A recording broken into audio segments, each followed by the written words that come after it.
Welcome back! Checkered Flag Racing Episode 7, man. This song gets better every time we play it. We're back. The usual crew. We got Maddie in the top right corner. Bottom left is Tegan Jones. He's fumbling around over there. And in the bottom right, we have my guy, Wessel. How are we all doing today, folks? It's a beautiful Monday. Ain't beautiful hair. Labor Day. No, it's not beautiful here either. Great. Yeah, it is a very rainy day. Yeah, but I love rain. I love rain. It's nice and cool. Nice and we chill. needed that rain, didn't we, Matt? We did. I haven't heard anybody under 40 tell me that we needed rain until Matt did this morning. And he's like, oh, we needed this rain. We really needed that rain. I usually do. I'm fighting off flies over here. What's going on? I almost knocked over a podcast. We're having a wild start to the podcast here, and I think we had an even more wild Southern 500 last night. Erik Jones, that Jones boy. Where's the shirt, Tegan? He pulled it off. Erik Jones gets his first win in around 3 years. He thanked me for that win because I literally wore it on the way home yesterday from my mom's. Did you? And okay. I soaked in it and sweated in it, so I had to take it off when I got here, take a shower and stuff. So he can thank me for that win. Yeah, so late in the race, Martin Truex Jr. had engine issues, and then under caution, Kyle Busch blew up, and that led Erik Jones to be in the right spot, and he held off Denny Hamlin. What do we think about Erik Jones winning and being the 17th winner, I believe, of this season? I think it just goes more to show you that this season, just when you think you've kind of figured it out, it's just so incredibly unpredictable thanks to the next-gen car. It definitely weaves more optimism, like you can't focus on one person, even though you really want to, or even one team. Like you saw how good Joe Gibbs Racing was in that race for a majority of the time. Christopher Bell, Hamlin, Truex, Busch, and then all of a sudden, within the snap of a finger, once one thing went wrong with one car for whatever reason, it went wrong with the next, like a few laps later. But yeah, it just makes it definitely unpredictable. I mean, it just goes to show you the cars changing don't matter much because he's pretty good at that track. I think he's like all top 10s since he's been in Cups. So, and that includes another win. So he's won there twice now. So it's not the second Southern 500. Yeah, some drivers pick up on that track. Doc Danny and Harvick. Harvick had 11 top 5s in a row before last night. So it just shows that some drivers just know how to drive that track. Yeah, and it was, you would expect Erik Jones on his just pure skill to be good at Darlington. I mean, his track record is very, very good there. But you put him in a petty GMS car and you say, like, oh, he could pull off a top 10, maybe a top 5. But you would not have expected him to have winning speed. I don't think he did have winning speed last night. Right situation at the right time. But still, he held off Denny Hamlin, who was probably, I'd say, the second or third fastest car, probably third fastest last night. So that does, you got to give him some credit for that, I'd say. Wessel, what are your thoughts on Erik Jones pulling it off? I think he's a week late and $1 short. I'm sure he's happy to get the win, but I bet you he definitely would have liked to have that last week. He would have. But don't you think it's ironic that two Joe Gibbs Racing cars blow up within Erik Jones of each other? A win? Yeah. Of all people. Yeah. The guy that kind of really never gave a fair chance. Mm-hmm. I mean, raced on that team for, I think, only 3 years, had 2 wins, made the playoffs each year, and then he got the boot. He got the boot, which I do think Christopher Bell is better. Is he better? I do think he is. I think Christopher Bell is better, yes. But not by much. I don't think it's by much, and I think that if you're looking at a new driver for the 18 next year. So maybe when that 19 opens up, could Erik Jones be a guy that comes back? I doubt it. I think he's going to kind of mold his career on petty GMS. And so what do we think about Joe Gibbs Racing's engine issues? Martin Truex Jr. and, of course, Kyle Busch go out within laps of each other. Truex under the green flag run, and then Kyle Busch under caution. What do we make of that, guys? I mean, that was absolutely wild. You think it's going to come down to these two guys and who's going to win the race, and then both of them are 30th and 31st in a matter of seconds. So, what do we think about that? I don't know what you could really pin it on. I mean, it is kind of strange, but then you also can throw it over to Hendrick and try to kind of ask the question about Kyle Larson's car. He's had engine problems here the last 2 weeks in a row. So, is it where they're getting the parts from? Is it Electronic. something? Yeah, is it something electronic in the car? It's a question that you would think by this point in time in the season, most of these teams would have the answer to.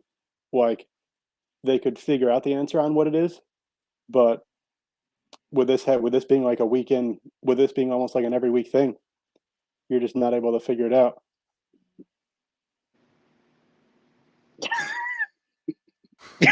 What's going on down there, Wessel? I broke something and then lost a piece to it, and I couldn't find it in the floor. So, oh well, I'll find it later. But I don't think it's like it's an issue that needs to be diagnosed. Sometimes engines just blow. I mean, that happens. I'm pretty sure that Truex and Kyle Busch are two separate things. I think a belt got knocked off on Truex, and I'm pretty sure I could have missed the shift there. I think they said on Bush's it was the water pump that actually went. Yeah, they said the belt got knocked off. It was the belt that ran, the coolant to everything on the 19. I'm telling you, it's the same thing that goes back to Harvick. I think all this junk off this track builds up, over a race, and it all added up there at the end for a bunch of drivers, to be honest. So it all fell at the same time. We had the 5 and the 24 also both have engine issues. Larson's was quickly resolved, and I don't think anything ever came of Byron's. But there was a stretch there where it was a concern. Cracked tailpipe or something. That's changed of his car. It just changed the tune. He thought something was wrong. Right. Yeah, I remember that. But there was a concern about both of them at some point, and this is the second race in a row at Darlington that Larson's had engine issues. So there's a concern maybe in the 5 camp about the engines. We don't know, but let's talk a little bit about Hendrick Motorsports and their issues. Chase Elliott, unfortunately, gets loose going into turn 1, spins out, wrecks, and collects Chase Briscoe. And that turned Chase Elliott's 40-point cushion into only about 19? 18 I think it's or like 19. 18, yeah. Yeah. Which, as a Chase fan, it's close. I don't know if he has reason to be worried yet, but, Chase has his mulligan. Chase has a 14-point cushion. Eee. So we've got Joey Logano is now in like the same exact spot Chase was. He's got 38. Then you've got Byron at 32.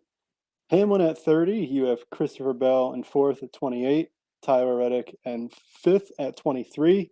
Blaney in 6th at 20. And then everybody's really bunched up, even from like the 20 on down. Because then you've got Larson with 17, Ross with 15, Chase with 14, Bowman with 10, Busch with 8, and Suarez is in 12th, just only +2. And then you've got Harvick. You've got Harvick who's in 16th, and he's only 13 spots out. That's not bad. The knot that he had. Exactly. That's because that not a lot of people had playoff points going into this sucker, so it kind of helped. Yeah. Yeah. So we just looked at that real quick. So the guys out right now are Cindric, Dillon, Briscoe, and Harvick. Briscoe, of course, got collected in the Chase Elliott incident. But a very hot topic on the streets this week is Kevin Harvick's issue. The car set on fire. We've seen this a few times so far. I believe it was a rocker panel that set on fire, and that's something to do with maybe the rubber coming from the track up into the engine with the holes in the hood that they have. And it's definitely a rough situation that a NASCAR regulated part issue that kind of just randomly goes put a driver in the hole. Kevin Harvick, of course, not happy, called him crappy ass parts, and basically said NASCAR is too cheap to want to fix them, and that what their solution would be is to fire whoever's in charge and hire somebody that's willing to make changes. Yeah, he's basically all advocated for overthrowing the government, everything but short up. Which I've been saying that for a couple of years myself, but that's just because the sanction body kind of has gotten a little shitty, but that's whatever. So, Tegan, you're a Harvick fan. What are your thoughts on this? It's a rough situation, and it's pretty disappointing that led to him being the 16th car in the playoffs right now. Yeah, I mean, I think it's just he's frustrated over the last couple of weeks. I really do not think NASCAR is listening to their drivers. You got too many drivers out there that's bitching about the same thing. And NASCAR is not coming out with a comment. They're not saying nothing. They're not even telling the drivers, from what they're saying, they're not being told nothing either. So it's like NASCAR don't even care. They're just going to build it. It's either do it our way or you can deal with it or go. And, that's fine and everything. But then you got Kurt Busch sitting on the sidelines with a concussion who basically had to give up his playoffs because of it, because he couldn't come back.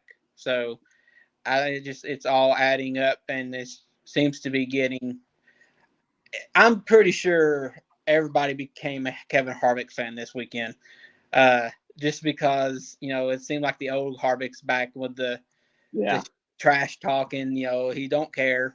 It's like somebody else said, and I didn't think of it till they said it, but he's done so much in his career and has accomplished so much that he don't even care now what he says and what the consequences are, because he's done it in his career. If it affects it, whatever. I don't think it will, because if it does, it's gonna be pretty obvious. Now, if he fails tech for the next 2 weeks, then yeah, I'm gonna call bullshit. I kind of figured it would happen this week with his safety comments from last week, because he's pretty more vocal than the other drivers have been on this issue, and I feel like I think everybody's probably going to step back and let him do the talking this week, just because of he seems to really be vocal about it. I mean, he's even went on Twitter today and literally made a comment and asked if the caution was out yet. So I mean, even Joe hopped in on that one. It was like, I saw that. Watching the TV and stuff. So it's pretty. And for Dale Jr. to do that, I feel like he would agree. He's agreeing. I like how Jeff Burton waited till Harvick had his interview and found out what the issue was. And then, he's in full agreement that NASCAR has to do something about this. It cannot let somebody's playoffs be affected by a random part catching on fire because of a design flaw. And that's what it is. It's a design flaw. There's so many design flaws on this car, it ain't funny. They rushed it. They wanted it to be out last season, and they took an extra year, and look at it. It's still not right. There's just stuff that needs to be done to it. I know they've done it for Arrow and stuff, but when you go to a track like Darlington and that stuff, I mean, this is a track that years ago they used to run screens under the car to keep stuff from knocking their belts off. So you're putting holes in the front of the car and thinking that it's not going to pick up all that dirt and rocks and stuff and do the same thing. It's just like NASCAR didn't care to think about it, or they did, and they threw it to the side saying, hey, it's something we'll deal with. And I don't know. I feel like that's a big fire last night. If he hadn't been able to get out of that car as quick as he did, I can imagine what, you can't get to a car quick enough to put it out. If a driver gets stuck in there, or, if it gets going faster. Pretty sure he ran a lap around there trying to, see what the problem was. But he said it started coming through the dash, and that's when he started jumping out. It started in the dash. I mean, that gets your attention because that's in your lap. Yeah, it's in the right door. Here. It's not like it's on the side over here where they already fixed issues with the exhaust getting crushed or whatever. It's literally in your lap, where you're belted up and everything. So yeah, you're going to stop that car where you can and bail out. So it's something that you do not want to see, because why would you want to take a chance of a driver getting stuck in a car that's burning? That should not be something that we should be dealing with safety-wise in 2022. And you don't call, and he stopped on the track, and you don't call a caution until he's halfway out of the car. I mean, he's already climbing the freaking fence to the porta potties before the yellow light comes on. It seems like so. I don't know if delay in the production and to the light, and I think there is. But it seems like everybody was in agreement that was in the TV booth that said the caution didn't come out quick enough. So that tells me right there that it didn't. And if NASCAR's saying probably covering their own ass, they probably didn't see him parked down there. He was literally parked in an area that had no lights. So I mean, I don't know how they didn't see the guy on fire driving around the track. So you should see a flame shooting. It should be enough lighting, but I'm giving the benefit of the doubt, even though I shouldn't be. But I don't. It's a whole mess, and I hope they interview him again this weekend because I don't think he's going to cool off. I think he's going to say the same. I don't. No. If now pull him to the side, I told somebody this yesterday. I hope they fine him because I would love to see him say I'm not paying it, or love to see what they did for Tony Stewart. Hey, we'll all pay for it. I think Denny Hamlin would step up because he's next in line, to be vocal. Kyle. So I think Tony would pay it. I wouldn't pay it at all. I'll be like, what are you going to do? Stop me from racing? That's not going to be a good sign either. I mean, that's not going to be, that's not going to be a good look on NASCAR if you're finding. Yeah, they're going to make themselves look like communists if they do that. Yeah, I mean, it's not a good look. It's not a good look. I don't see them finding them because they quit doing that because they had such a fan uproar about it. But I would love to see them try, just to see what he would do. I mean, he could pay it in pennies. That'd be hilarious too. That would be something Harvick would do. But yeah, there's definitely some concerns. Of course, there's this fire. You never want to see a car on fire. First of all, that's not something you should see, and it's especially not good that we're putting drivers in danger because of a design flaw. You have that issue, and then you have the safety issue, which was talked about a lot over the last week after Denny Hamlin was so sore that he could not compete in the Xfinity race. He decided, and Denny Hamlin's a guy that's raced through 2 torn ACLs. So he's not afraid to race through injury. But Denny thought, I don't feel well enough to race the Xfinity race, so I'm going to step away from that. Do we think the next gen car, do we think that these concerns, I don't think they're going to be fixed this year. Do we even think they're going to be fixed next year? And if they're not fixed at Daytona 2023, would there be some kind of driver protest of some kind where they just say, we're not racing? Somebody brought that up to me. I had a friend bring that up to me. That's what NAS. He kind of called Harvick out for being a crybaby because he says he don't mind getting the paycheck for the job he does, but your employer is supposed to make sure you're safe, and that is NASCAR.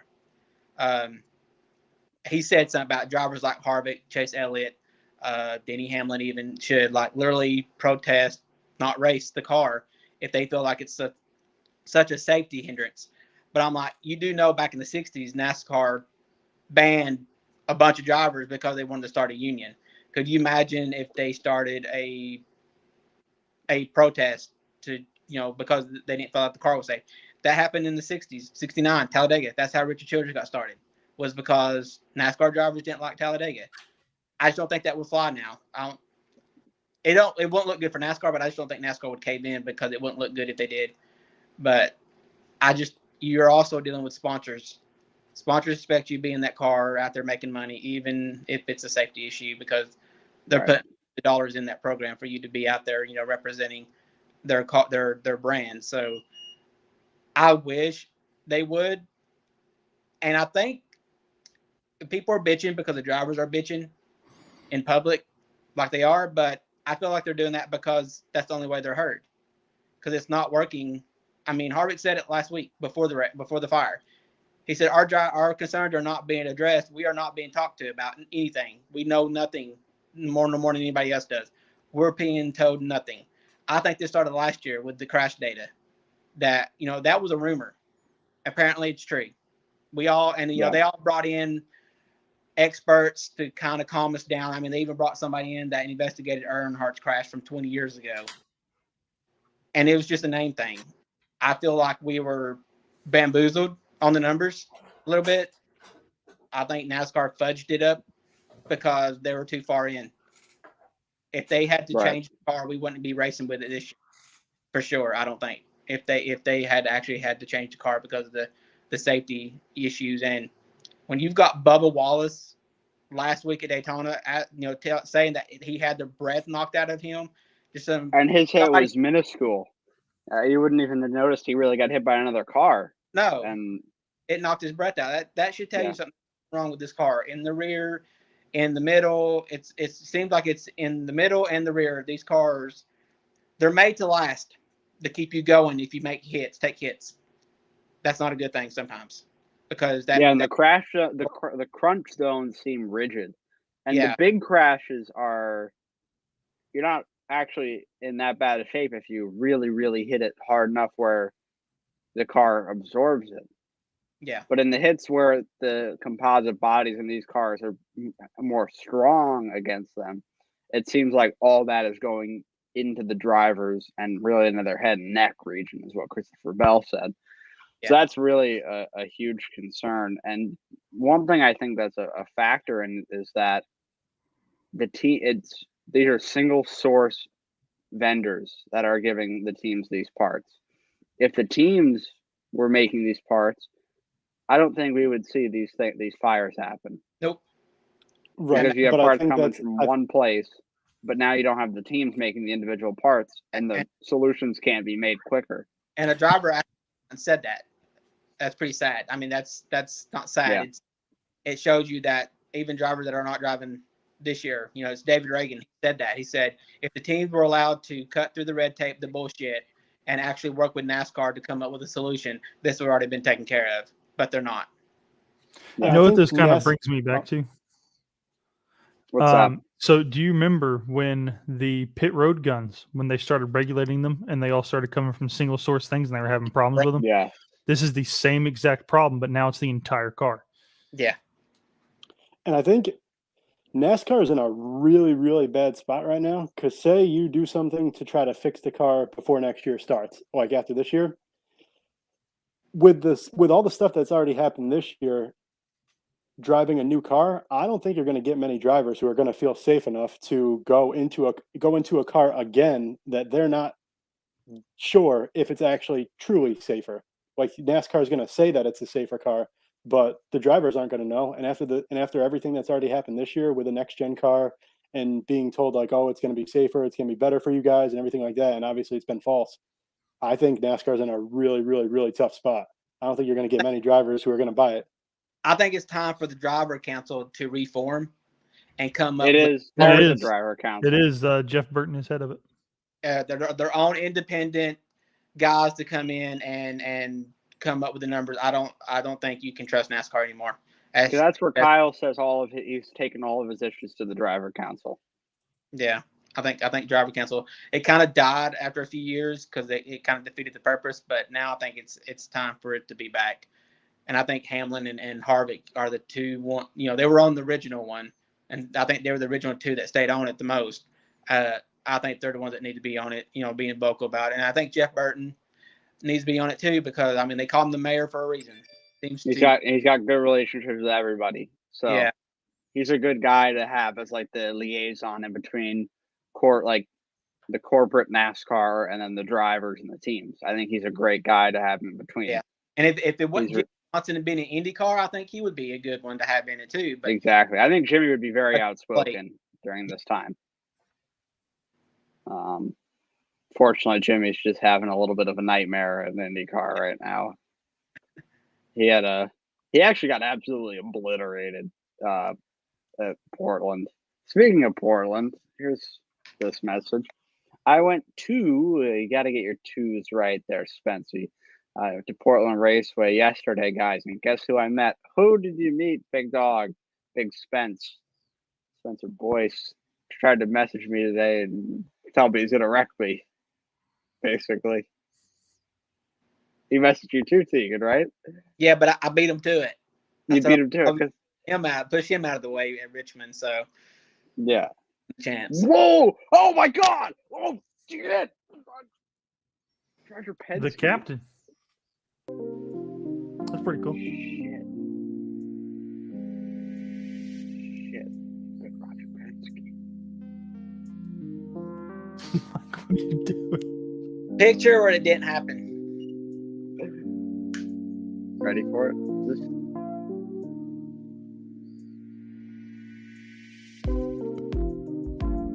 Why isn't this the intro?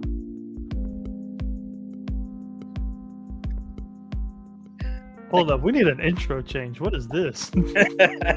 Elevator right there.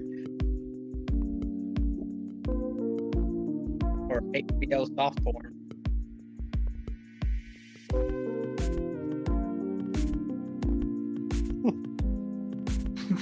This is a shit show. This is actually like kind of a bop. It is. That's what I'm saying. Why isn't this the fucking intro? Because our intro's a banger too. This is gotta be the outro then. That's a good idea, actually. That's the outro. New outro. We got that's what you're here for, Wesley. You're an idea guy. So Spencer was walking behind the pits. Let's picture this. All right, Spencer, here's the pits. Whoa, it's Roger Penske. Roger! Roger! Hey, it's Raj. It's Raj. Can I drive your car, Roger?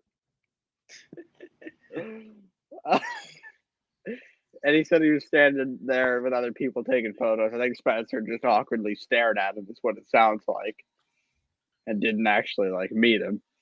Anyway, so yeah, Chase Elliott. We didn't really. We kind of mentioned it, but what do we think? His cushion's gone. But do we think he has? Does he have anything to be worried about? Not unless he wrecks at Kansas for some reason. Right. That's what I was just gonna say. Unless he spins around, does the hokey pokey, he should be all set. He's a quality of enough driver at almost every track you go to now, to where he doesn't really have to worry too much. That 20-point, that like 14 to 16-point cushion should still suit him well. Yeah, but you still have Bristol left, which really something can happen out of your control there. So that's why I think if he's good at Kansas, and let's say he finishes both stages in like the top four, top five, and he results that with like a top 5 finish, I think he'll be good. I agree. I hope so. It'd be pretty wild if the regular season champion's gone after round 1. That'd be an interesting thing. And I don't know if you guys saw the graphic they showed about how did Truex miss the playoffs, and then showed like all of his stats for this year, and all of them were very impressive. How did he miss the playoffs? Well, he didn't win, unfortunately, NBC. But do we think that Truex? Do you think there should be a format change? Because Truex led the second most laps this year, won the most stages, 4th in points after the regular season. Do you think that it's a flaw in the format that Martin Truex Jr. is not in the playoffs? I mean, it's not a flaw. It's what the system is. Now, if they change it, then it's changed. But the way it was set up this year, it's not a flaw. You had to win or get in or be the regular season points champion. He was neither. I mean, he could easily it could have been easily him and Blaney both out. With if Kurt Busch would have stayed in, or if we'd had a different winner at the Glen. So this is what it was designed for years ago. It took almost 10 years for it to happen. It finally did.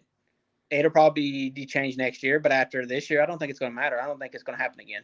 I just don't think we'll have what we had happen this year again. I think these drivers are going to learn the car unless NASCAR changes the car again, and it's a completely different car again next year. Then I don't see it happening again. So the format may change, but it may not, because NASCAR may not see that it'll matter after next year or after this year. Russell, right. Matt, what do you guys think? I agree. And I definitely think, but that goes back to kind of what I was saying earlier, is I think you might see NASCAR try to change the car. They might try to add some stuff to try to make it more safe, and you're going to get the whole hesitancy on drivers, like trying to push it to a certain point. And I think if you have those drivers hesitant again, I think you're going to have, like, for the first half of the season, you're going to see a bunch of these different drivers start winning again. So I wouldn't be so sure if NASCAR does change the car again, but if NASCAR doesn't change the car and they just like kind of keep it the same, I definitely don't think you're going to have it, because you're going to have way more familiarity with it. But I definitely think if you like try to tiptoe too much into new stuff, I think for at least the first half of the season, you could see a handful of guys winning races that you wouldn't normally see. Russell?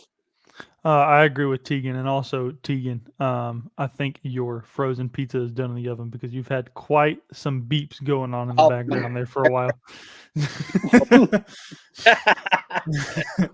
So, As soon as you said yeah. frozen pizza, I knew where you were going. Yeah, I think they'll probably make some kind of adjustment as of like maybe top 5 in points are locked in or something like that. Like Yeah. Tegan said, I don't think it's necessary because there's no way we're going to see more than maybe 13 new winners next year. I think, honestly, by the time the playoffs start, just because of the way that the new car is and how it's laid out, and there's no way we're going to have this many winners next year. Like this is what 17 and 27 races. It's not going to happen again. And that one technically don't count because it came after the playoffs started. So Yeah. Right, but still, and it is a had to happen.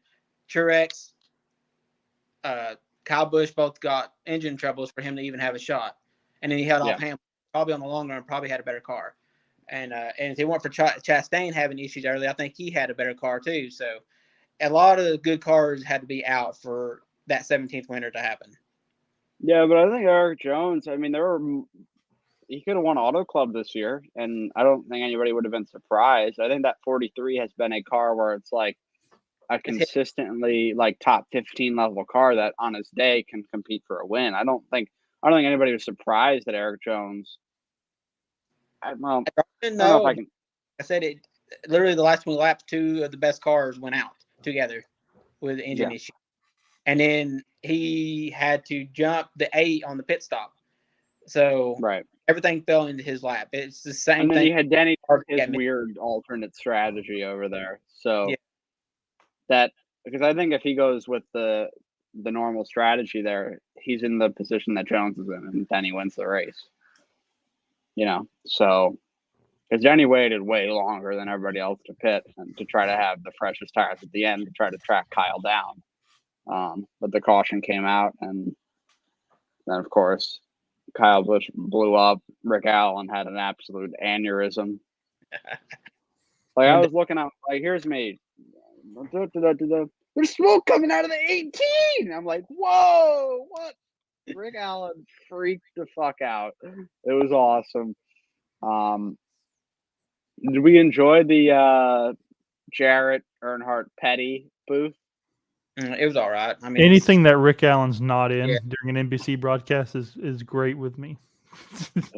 I actually love Dale Jarrett in the booth. He's probably my favorite, like, color commentator there, in recent memory. I love Dale Jarrett. And now Kyle Petty, like, I don't know where the transition came for Kyle Petty, but now Kyle Petty is like just like the old guy in the booth that talks about like back in '65, like, and I'm like, Kyle, when you were on TNT, you never talked about this kind of stuff, and now you're just like a boomer. Like he'll go like, man, whenever Fireball Roberts was at this track, and I'm like, Kyle, what are you talking about? Like, dude, you're not. Chill out. We got a couple comments here. Not as special as me meeting BJ McLeod. Got his autograph too. But hey, BJ is a legend, man. That guy's 2 top 10s, had a good top 10 last week at Daytona. Hey, that dude made somebody almost $1 million last week. True. And Pred, bring back Speed. I totally agree. Speed was awesome. There were some great shows on Speed. You had Race Hub. You had what was it called? The Wind Tunnel with Dave Despain. With Kenny Wallace, Jimmy Spencer, and what was the other dude's name? He hosted it. Steve Burns.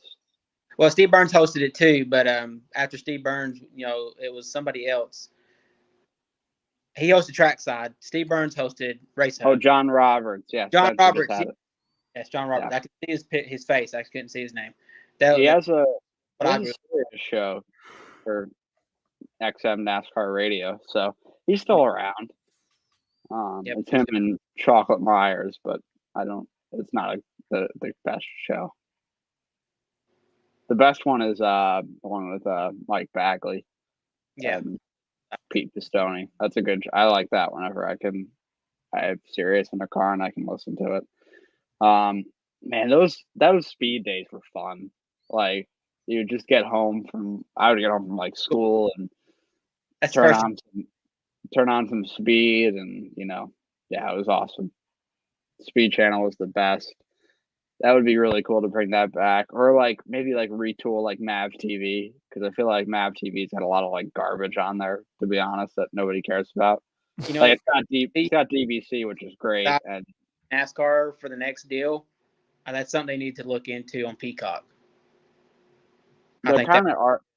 Yeah, First of all, the way they have Peacock formatted is garbage. Oh my god, they've it got is an so NASCAR bad. page, NASCAR page. It's stupid.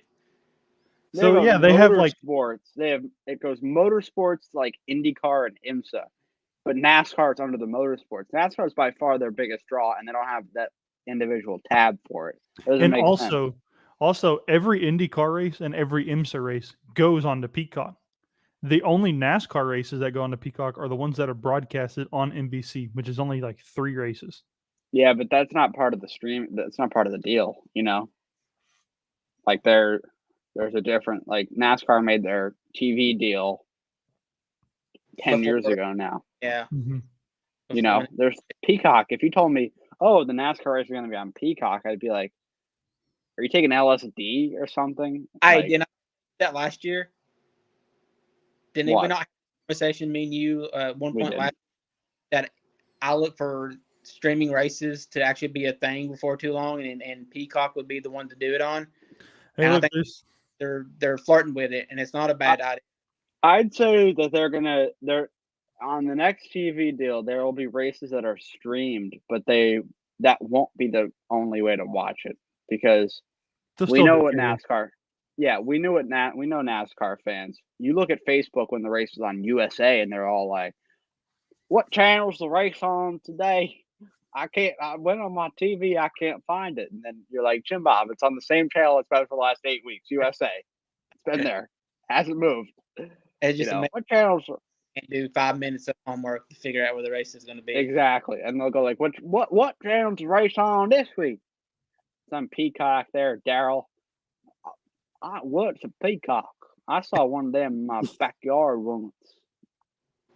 No, it's just they don't understand. It'll be rough.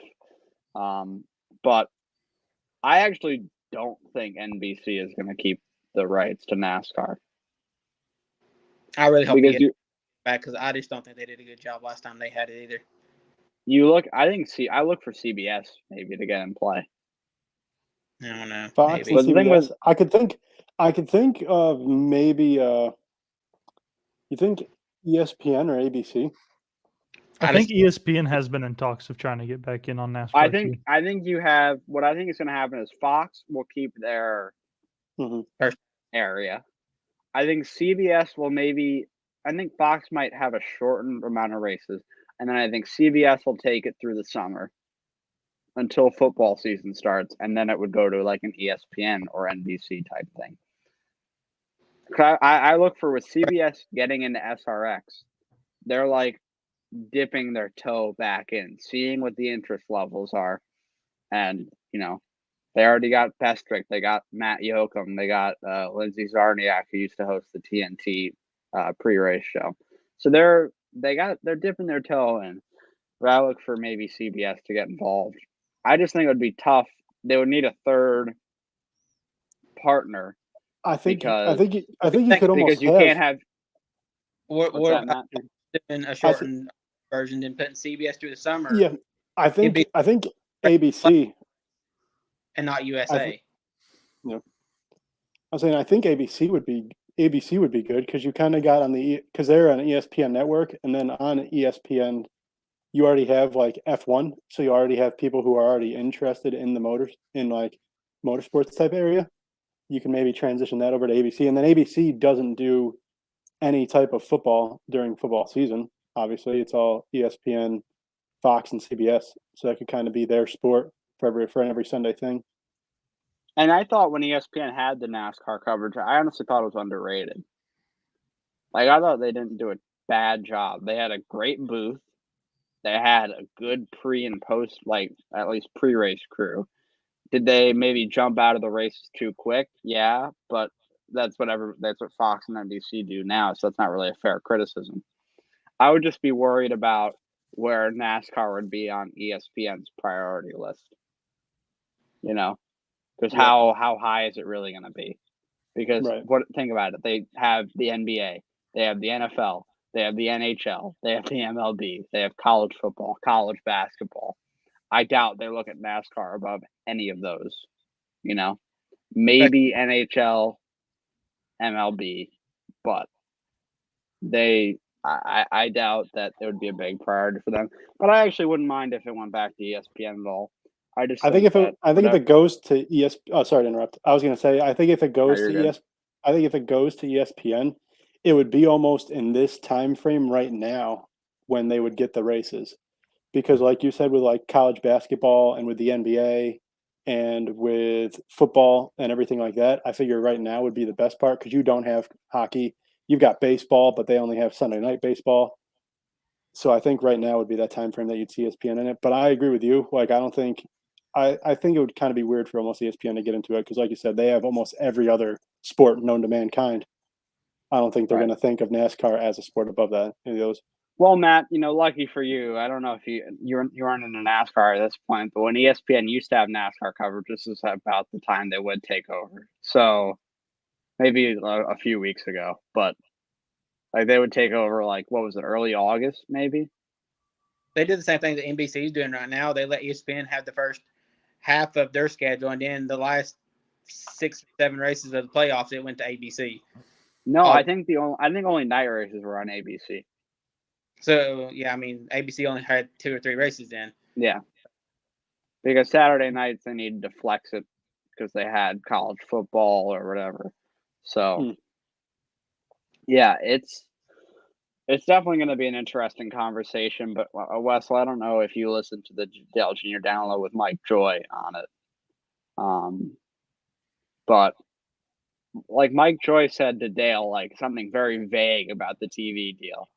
Dale was you like, definitely know that they know what's going on. So like, when does this Dale's TV like, deal I'm up a little again? worried. 26? 24.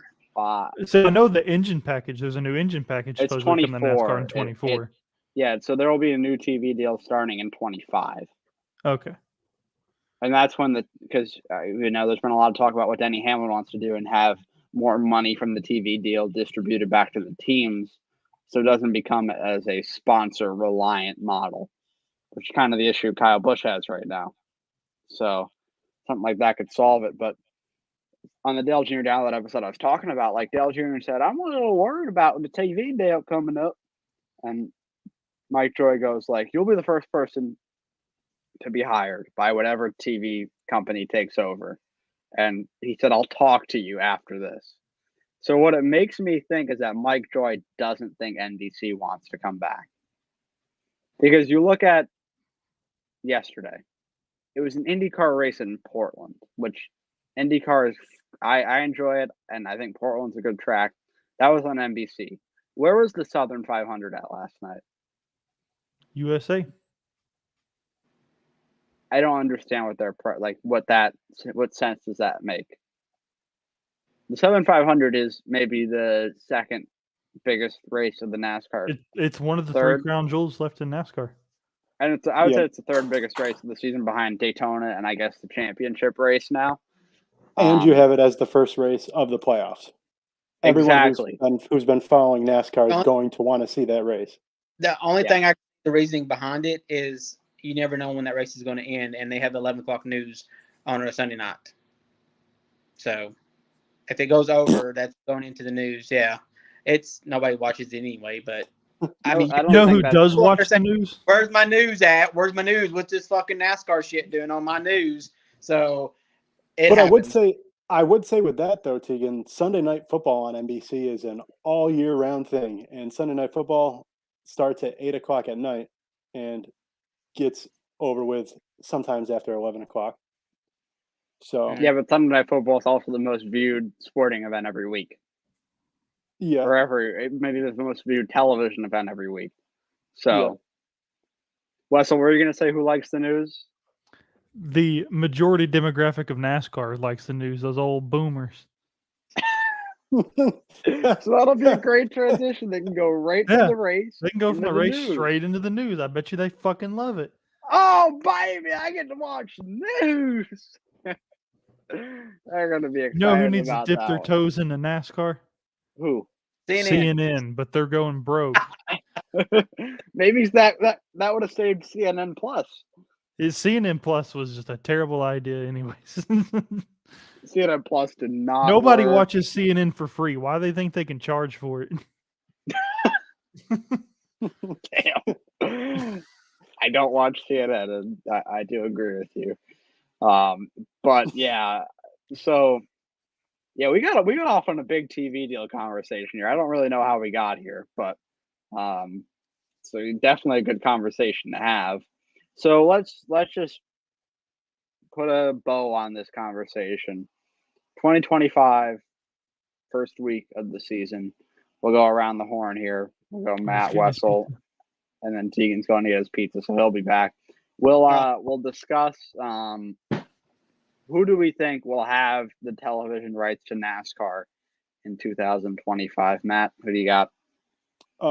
Week one, I definitely still think it's going to be Fox. I don't think you could do the Daytona 500 on any other type of network, especially if, unless Mike Joy and those guys want to go to another network, then I think you're going to have it. I just think, that crew, I think is too good to give it to someone else to kind of and it would almost be like that other network's first time doing it, and it's the biggest race. I don't know if that's necessarily the best idea. So I'm going to say I mean, Fox. that was what Fox was 21 years ago. They, had been CBS for a while, and then Fox took it over in 2001, and then a guy dies. Years. Yeah. Somebody died because of Fox. I still think so. I still think it's not Fox. True. I have misinformation. But like you said, with the whole changing of the thing, if there is a new network and it's not like NBC or something like that, and it's one of these other places like an ABC or something like that, you could have it be on there just so that way they get more of the boom factor on there. But Wessel, where do you think it's going to be? Just the whole what networks are going to possess the rights to the NASCAR? Well, I think definitely Fox is going to be staying. I think we'll see CBS step in. And here's a network that not a lot of people are talking about that used to be in NASCAR, and I have not heard anybody mention them in a conversation yet about this. TNT. I think TNT Turner as a whole, maybe they have races on TBS and TNT. I could see that. But that's cable. Not a lot of people get those. Is TBS cable? I don't. Yes. Yeah. So you're only that you get are CBS, ABC, NBC, right? And Fox. NBC and Fox. Okay. But I wouldn't be surprised if Turner is involved. But is he going?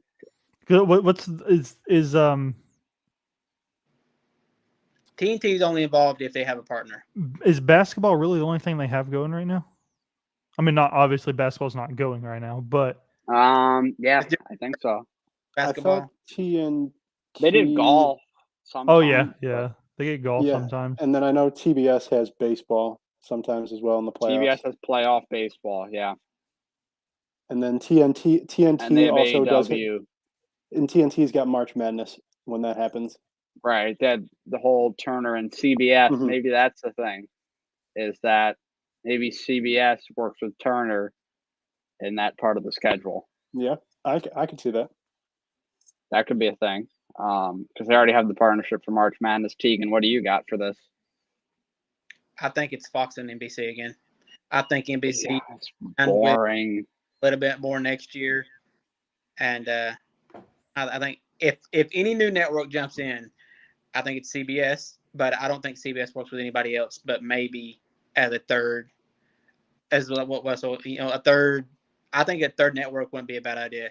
Kind of splits the schedule up in three parts. That way, three networks can cover it, and that way Fox can give up some of theirs if they want to, and NBC can give up some of theirs, so that they're not. So that way they can each pay less, but as a whole, this deal package is going to have to be more than the last one. It's inflation. Right. Every time you redo it. It's been over 10 years, so it's definitely going to go. It's going to be more. I don't know how much more. I think, though, you would be better off having three partners in it, and then instead of having two, split it. So I think a third network comes in, and I think it has to be a non-cable network to come in and work with it. And maybe that keeps the races off of Fox Sports and off of USA. Yeah. Maybe that's the deal NASCAR puts out there. hey, if you do it 3 ways, it's got to be on the local channels only. So Pred commented this, and I actually agree. I really enjoyed that show. It was good. I thought it was really, really good. But who the fuck was watching USA at 10 p.m. on a Monday night or whatever, or Tuesday, whenever it was? Nobody, but thank God Wrong. for Xfinity on demand. It's on YouTube, so that's good. But they are not approaching this the right way at all. USA in the middle, like at 10 p.m. The only people watching USA at 10 p.m. are trying to fucking watch Burn Notice, okay? Like, or Suits or whatever. This You is know? exactly like what I said weeks ago, I think, when we talked about this, is that they really need this on a big streaming platform. Why like isn't Netflix. it on Peacock? Yeah, it should be What on is it Peacock. not on Peacock for? Because this is like a Drive to Survive level show from it's the first episode, but it's definitely the same thing. And I found it to be very interesting. But it's in a totally irrelevant channel because nobody in the demographic that NASCAR is looking for is watching USA at 10 p.m. I hate to say it. Nobody is. Nobody's flipping through. Let me see what's on USA at 10 p.m. right now. Who does that? No. People that watch USA are asleep by then. My grandma watches USA. We got Chicago PD on downstairs right now. USA or Blue Bloods or SVU or NCIS. That's what people that watch USA. There's not going to be like a 25-year-old that's like, oh, I might check out what's on USA right now. They'll go on Netflix and see what's this race for the championship thing. And not That DVR could be it later. What's that? I said, is a 25-year-old not actually watching it live though, and not DVRing it and watching it later anyway, so they can skip through the commercials? You think a 25-year-old is DVRing something? That's what it's there for. Are you telling me Yeah, but you're also Mike? I think you're full of shit. If you're saying that, you said tell me you watch commercials. Yeah. To be fair, I though, will, to be I fair will either though, watch something live or watch it on a streaming service. Like I'll go on YouTube and watch it back or something.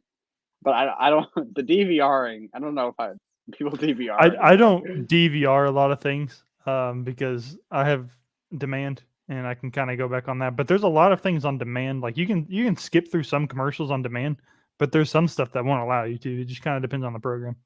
Right. Yeah, it's just I just think that the idea of the show and the execution of it seems to be pretty good so far. It's just not on the right place. If you want the demographic that NASCAR is looking for, you need to put it on Peacock or put it on Netflix and say, because they're not going to be looking at USA. They're not going to be looking, oh, what's on USA tonight? They'll be looking, oh, what's this new race for the championship on Netflix? That's how F1 had a boom in America's Drive to Survive attracted people. They would go, oh, let me binge this. It's 10 quick episodes. It's something I don't know about. The cars look cool. And then now look how big F1 has increased in the US, excuse me. And I agree with Predator statement right here in the comments more than anything.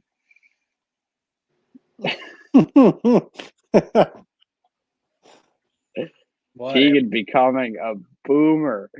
This guy's telling 25-year-olds to DVR things. I mean, you're doing the same thing. You're just going to a streaming network. Not everything can go to streaming because who in the fuck wants to pay for all that bullshit? Yeah, y'all do. I'll tell you what. I'm waiting 25-year-old. Got mommy's money paying for his shit. I'll tell you what. Whoa, whoa, I pay for my whoa. own Peacock. I pay for my cock. I'm waiting for two things to get the fuck off of cable. That way I can get I'm two things away from cutting cable, and that's NASCAR going to streaming and NFL Sunday Ticket getting out of DirecTV. I got YouTube TV, so I mean I've cut that shit 2 years ago. Right. So yeah, it's times are a changing, Mr. Boomer. You're going by the wayside. You look like Doc Hudson these days. Nobody's got a purpose for an old car. Whooping your ass on Sunday night. So all right. All right. What's it matter if it's just an empty cup? Yeah. Listen, Listen, man, I had a bad Oh, Sunday man. night because your teammate was fiddling around with Mr. LOL over here. Oops, that's the wrong guy. Your teammate and him were slapping dicks, and I got wrecked because of it. It's okay. Are we excited for Kentucky, though? Wessel's been putting in the work. He thought the race was last night. I seen that. I don't know the schedule. I know the first race and the last race. That is it. I don't know anything in between. Somebody else. So, Thought. Tegan, I got an idea. Uh-oh. Do we want to tease the schedule at all? No, well, let's wait. We'll wait. That Do way. you want to let them know? Do you want to show the first race? Well, I think we know what the first race is. We're not going to change the first race. Pretty obvious. I can't zoom in. You can surprise us with your search history. Not gonna happen, Buster. It's on his phone. Yeah, but you know how Google, well, he's on a MacBook. You don't use Google Chrome, do you? I do use Google Chrome. Oh, do you use Google Chrome on your phone? No. Oh, I was about to say because they sync. So they show each No other. syncing. No syncing here. Oh. No syncing here. So are we excited for Kansas this week? Yeah, it's just like on our season. It's just yeah. outline. Kansas is fine. Does it need 2 races? No. But that's okay, I guess. Kansas is just like okay. Is there a reason for it to have 2 races? Absolutely not. There's no reason they go to Kansas twice and Chicago nuns. I agree. You bring it. I'm going to agree. That's the race that got Kentucky, even. I don't even think Kentucky was great, but I'd rather them go there than Kansas twice. Kentucky when they redid it. They should have left it alone. It was fine. But that's the same guy that fucked with Texas too. Now he's getting ready to blow it up because he can't fix it. That's a costly Fuck up. Yeah. Yeah, well, dipshit had the money. I'm thinking about the investments he's put in that place. Do you remember when I think it was Denny on the Dale Jr. download, and it was after I believe the All-Star race in Texas, and Dale was asking, he was like, "How do you fix Texas?" And Denny said, "You start with a bulldozer." It was great. I loved it. All right, Tegan. So last week you weren't present for the NASCAR playoff predictions, and I know we're a week in, and there are some things that we know. But are you interested in maybe giving it a little go here to what is going on? We're having technical difficulties. He's lying. He pulled up Brazzers and is trying to close it real quick. Yeah, definitely. I'll share my screen right now. Yeah, after you close it. It ain't right now yet, is it? There it is, history. All right. Well, we already have all this here. I think that's Wessel's, right? Yeah. What is going on with Denny? Oh my God. What is happening? All right, Tegan. So we're gonna let you give this a go here. You were not able to. There's a lot of champions. Yeah, that's what I was saying. Well, I can't put him back at the low spot. Austin Dillon, Supreme Champion. All right, Tegan. The fact that he's actually the first one. All right, so what am I doing here? Who gets eliminated in the first round? Yes. Yep. Okay, let's see. I'm going to go with the 14. He was pretty slow this week. I'm going to go with the 3 because he was slower than the 14. I'm going to go with the 2 because he was just as bad on speed-wise. Fuck.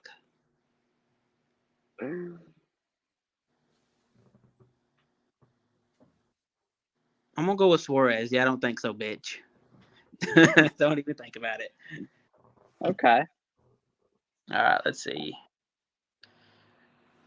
Anybody care to tell me what the tracks are in the second round?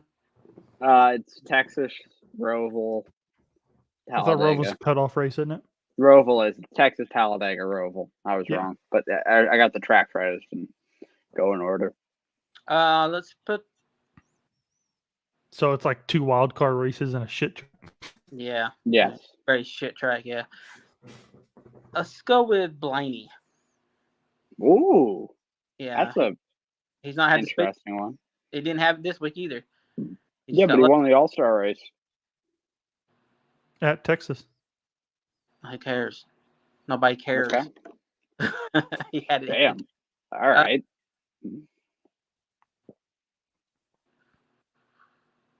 Fuck. It's tough. Everybody's so close. Everybody's so close that for a few of them, and that's because they're ahead. I mean, come on. If you do not have Bowman out by now, you're just an absolute fucking joke. I'm saving that. I was going to be dramatic, but thanks for ruining it. Put Bowman in it. Damn. I mean, it's the obvious one there. I was going to make him sweat out a little bit, think I was on their side. Let's go with the 22. I think he gets Whoa. fucked up. He's in the points. He's in the points lead right now, so that's something. That's something major going down. I'm gonna put the 1 in there because I think he gets his ass annihilated in that next round. I think somebody takes break his ass at the Roval. Okay. I think 24 goes out in this round for sure. I'd go as far as saying the 8 does too. Ooh. What's in this round? It's Martinsville. something. Martinsville, something in Bristol. Homestead? No, it's Homestead, Martinsville, and another track. Yeah, Vegas. Okay, Vegas. I think. Is that right? I can check. Give me 2 seconds here. When is Bristol? Bristol's in this round. It's next. Oh, yeah. It's the cutoff for this round. So what round are we talking about? The round of 8? Round of 8. You have Las Vegas, Homestead, and Martinsville. Yeah. Okay. Yeah. The 5 car. So, are you sure you're keeping the 8 out with Homestead? And the 5, both of them for Homestead. Damn. Yeah.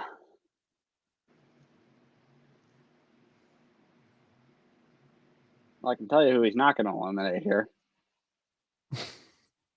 That's the thing. It's so close, but Harvick's been known to fucking clutch. Hasn't been great at Martinsville the last couple of years, though. But they just tested there for the tire test. So did everybody else. No. Only right. Brought in 1 car for each team or 2 cars. Yeah, but they also had 2 drivers from each team, too. Like, most of the teams had multiple drivers. Only had 1 driver, except for the 1 team brought in 2 drivers. So...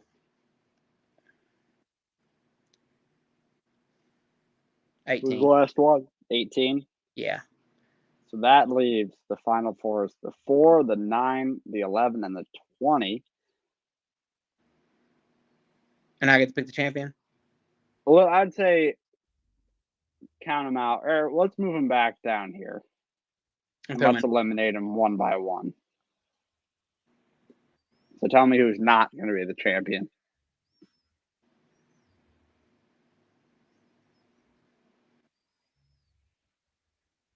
Keegan. But the 21st. Okay. But the 9 next. Okay. The 4. Wow. Ooh. And then I think it's Denny's. It's his time. I'm not going to jinx my driver. I'll gladly be wrong if he's a champion, but that's yours. We'll just do that. Who are the others? Who are the? My final 4 was Elliott, Reddick, Bell, and Logano, and I had Elliott winning the championship. My final 4 it was Chase, Joey, Hamlin, and Kyle Busch, and I have Joey winning. I don't remember my final 4. Fuck, it was it was there like 5 minutes ago. It was like Chase, Reddick, Harvick, and maybe Denny? Hamlin. Yeah, I think, and I had Chase winning. So you all three got Chase winning it. No, No, Matt I have Logano. Joey. Oh, okay. Mine was Chase, Joey, Kyle, and Hamlin. Oh my Whoa. God! Wow. Holy moly! Wow, that was awesome. Can you do that, Spencer? That's a Gatorade bottle, buddy. That's tough. That's thick plastic. Yeah, that's not. That wasn't easy. That was pretty. That is dumb. that is proper turtle choking plastic. Yeah. Turtle. Those Who do we, goddamn turtles. Who do we got for Kansas? Yeah, that's what I was just gonna get into. Who do we have for Kansas? We'll go around the horn. We'll go Matty, Wessel, Teagan, and then back to the king up here. Matt, who we got? All right, so the top 15 for almost the Kansas race earlier this year was you had that man was your winner, Kurt Busch. You had a lot of Joe Gibbs up there, some of the Hendrick drivers, some of Team Penske, but So NASCAR was up in the front. I have Ross Chastain as this week's winner. I don't know about that one. Wessel, what do you got? So I say Chastain, Matt, but obviously, go into it. you could very well have someone just being like, no, this guy's not winning a playoff race and just straight destroying him. I don't think chucking it round to do that in. Or that's yeah, the next. so Maybe the one so after. so because I don't think it's going to happen right now, that's why I say him. But if you do have someone doing that, I think you could see possibly like William Byron. I think this could be a big race for him. But I'm going to say Ross. Wessel? Well, I'm going to first off say that the 2311 cars were by far the two fastest cars at Kansas this last time around. Kurt won the race. Obviously, he's not racing right now. Bubba Wallace was also very fast. He had some pit crew issues. Yeah, pit issues. He drove to the field like guess twice. what? He has Kurt's crew now. No, his crew. He has his pit crew. His pit crew. Yeah. I think we could see a guy like Bubba Wallace honestly get up there and dice some things up, but I think it's definitely going to be a Toyota dominant race. Teagan? I agree. I think it's going to be a Toyota, but I think it's going to be a Gibbs car. It's just hard to tell who, because they're all four good, especially when it comes to ripping the high line. So I think it's a Gibbs car for sure. Yeah, I totally agree on it being a Gibbs car, and I think Denny. I'm going Denny. That's what I wanted to do. I definitely think it's a Gibbs, but I'm leaning toward Hamlin. I'm Denny or Kyle. I was Denny or Kyle, and I guess I'm going to go with Denny. No particular reason. I just think he's probably the best Gibbs driver, and I think Toyota's going to win. They're fast right now. They were fast at Kansas earlier this year, and I think there's no reason for that to change. I think Kansas is a good track. Good track for Kyle Busch, definitely. I think he's won there a few times, so I wouldn't be surprised if he won, but I'm going Denny. I think the best non-Toyota to compete against them is probably Joey. Okay. Why is that? He's always been pretty good at Kansas. He held off. Yeah, but Joey, a couple years ago, but if you look at where Joey's been good this year, it hasn't been at a track like Kansas, though. Mm-mm. He's been good at Darlington, Gateway. He won the he won Darlington, Gateway. He won the Coliseum. It seems like he's been better on shorter, flatter tracks. Yeah. It seems like the tracks where you need more speed hasn't been his strong suit, but the tracks that were, I guess, under a mile and a half, Joey's been pretty good at. So I don't really think Joey. I think he'll finish good, but I don't think he'll have a great weekend. If we're looking at a non-Toyota guy to single out, that's really tough for me.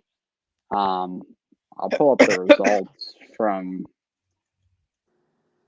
earlier this year to see who is really in contention, because all I remember was being a Toyota show. Kyle Larson finished second. He won this race last year, so I think he's in play. But 5 out of the top 6 were Toyotas, and Bubba Wallace finished 10th and probably should have been in that top 6 somewhere. I don't see a Toyota losing, to be honest. So I don't know if there's a point in Unless they blow up. maybe saying. What's that? Unless they blow up, yeah. I'd say my wild card Tyler Reddick, maybe. I feel like this could be a good track for him. I could see Tyler Reddick winning, but you know, I don't see that happening, to be honest. Let's talk. We don't have. We'll not be on here for much longer, but Kyle Busch, as he had his blow up, he said a contract resolution. He said about probably 3 or 4 days ago now is going to come in 7 to 10 days. So now we're spinning the wheel again. Let's throw it out there. What's our pick for Kyle Busch right now? I'm still calling. But what do we all think? It seems like he's definitely more positive about the situation. He said he has more than one offer in front of him on paper. So what do we think? I still think the 45. I don't know how many. I mean, it would obviously only be like a 1-year thing because I think Reddick's already in the 20. I think in 2024, didn't he already agree to the 45? Not the 45, but just with 2311. It could be a 30. That's the wrong guy. You're the wrong guy. But all right, okay, Russell, what do you think? So Matt, you're saying the 45? Okay. I am saying the 45, and then I was going to say, even if it's 2 cars, I don't know how much longer Kyle Busch wants to race for, but never mind, because it's going to be more than a 1-year contract. His next deal, obviously. Yeah, he said he doesn't want. He said he wants a long-term resolution. Gotcha. Yeah, I say the 45. I'm starting to kind of agree with Matt here. I'm kind of leaning more towards the 45, honestly. I was gonna say colleague, but the TRD. What's the guy's name? Head of David TRD. Wilson. Yeah, come out, said that they were working on trying to keep Kyle. And I think they're gonna do it. I think Kurt Busch is gonna retire. I think that's kind of something that's been working in the background, and I think they're gonna have Kyle in that 45 next year. Tegan? I can see the 45, but until I hear that Kurt's done after this year, or he's done now, if he don't get to come back this year, I can't say the 45. I think it's down to 2 teams, though. If he's not at the 45, and I think it's colleague and Stewart-Haas. Stewart-Haas still ain't made the announcement on Cole Custer yet. Right. We're working on it, and it looked like it was that way, but they didn't come out and say that it was in stone and in writing. So I think that all happens when Kyle Busch makes his decision. I think he's got multiple. I think he's got 3 options. I think it's colleague. I think it's Denny Hamlin's team and Stewart-Haas. I think are his. What about RCR? They're in play, I think. I just don't know. I don't think that's a good mix. I don't think they really have a spot for him, honestly. The only way that works, maybe next year, Reddick moves a year earlier and Kyle takes the spot there. That's the only way it works, and I don't know. I don't see it happening. I mean, if we're looking at a guy like to replace Reddick on talent level, I think Reddick is maybe close to a top 5 talent in NASCAR. So I think Kyle Busch would be a pretty good replacement. And if they say, "All right, Tyler, figure it out for next year," but I don't know. I think they're already looking more towards the future. Like we saw them, they gave Austin Hill his first Cup start a couple weeks ago. I think honestly, the person to replace him will probably be Austin Hill. Sheldon Creed. Hate to say this, I am not high on Austin Hill. I don't really know what he does. He's got money. That's what he does. He's bringing. Yeah. Wesley, you mentioned Sheldon Creed, though, and I totally forgot to talk about this. I think this will be one of probably our last talking point before we go. How about that Xfinity finish? Holy moly. I would just like to say that if Kyle Busch hadn't made that move that Kyle Larson made, yes, there would be absolute fucking hell. Yes. From it's just Kyle racing again, isn't it? If I was Sheldon Creed, I'd Kyle racing for the win. Sheldon Creed should have walked down to that fucking 17 pit crew and knocked his fucking lights out. Yes. Not like, oh, shake your hand, man. It's so great to race you, Mr. Messiah. This is coming from a Chase Elliott fan, though. So What are you talking about? I acknowledge when Chase Elliott makes a mistake. He shouldn't have picked the inside of Watkins Glen. Yes, he wrecked Joey Logano at Bristol. I know. Okay, but God, Larson keeps wrecking people for the win, and here we go. Like, and he didn't win this one. No, but he was trying. He took a chance of the other guy from winning. And what sucks about this is that Sheldon Creed, Sheldon Creed's not in the playoffs right now. That was his chance to get in the playoffs. Down there and been more pissed off than what he showed. I don't know why he was like, "Oh, let me just shake your hand, Bob." Like, what are we doing? Be angry. This guy is not running for anything. That's Sheldon Creed's best track, and just probably ruined his probably only shot to make the playoffs. They got what, 2 races left? Yeah, he's not going to make the playoffs now. No. And this guy that's not even racing for that car's not in like an owner points race. It's raced 2 races this year. Yeah. And that guy fences you with 2 to go and ruins your chance to win. What's that? I said he done it more than once. I mean, he cut his tire and shit. Thought it was cutting the tire. So, I mean, he rubbed him 2 or 3 times for what I saw in the last couple laps before he finally blew the fucking tire. So, yeah, I'd have whooped his ass. That's just me. And you look at it and it's like, why wasn't he angry? Like, why was he okay with that? Like, that's a part-timer that just literally took your chances away to make the playoffs, potentially. And handed, more playoff ammunition to your opposition. Well, I mean, it's his corporate teammate, so it was getting off Kyle Larson's back. Yeah, for Kyle Larson, it's fine. But Sheldon Creed, I mean, I guess they work together on engines, but that's a direct rival. They don't. Austin Hill doesn't want Noah Gragson to get more playoff points. Yeah, but hey, control. But Noah's move was phenomenal, by the way.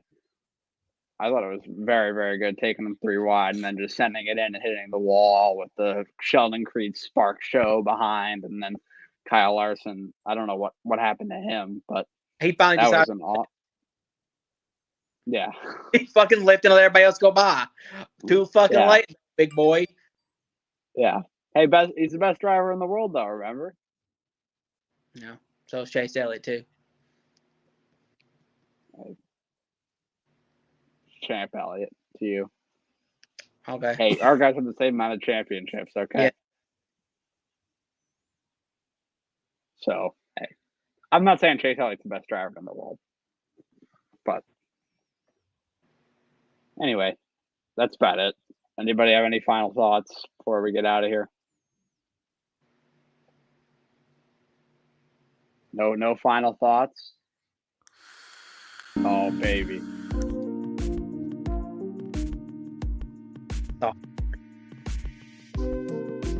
We will be back next week, next Monday, talking about Kansas, previewing the final race of round 1, Bristol.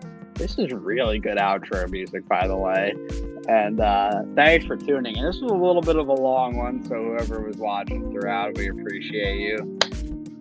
Episode 8 next week. We'll see you there.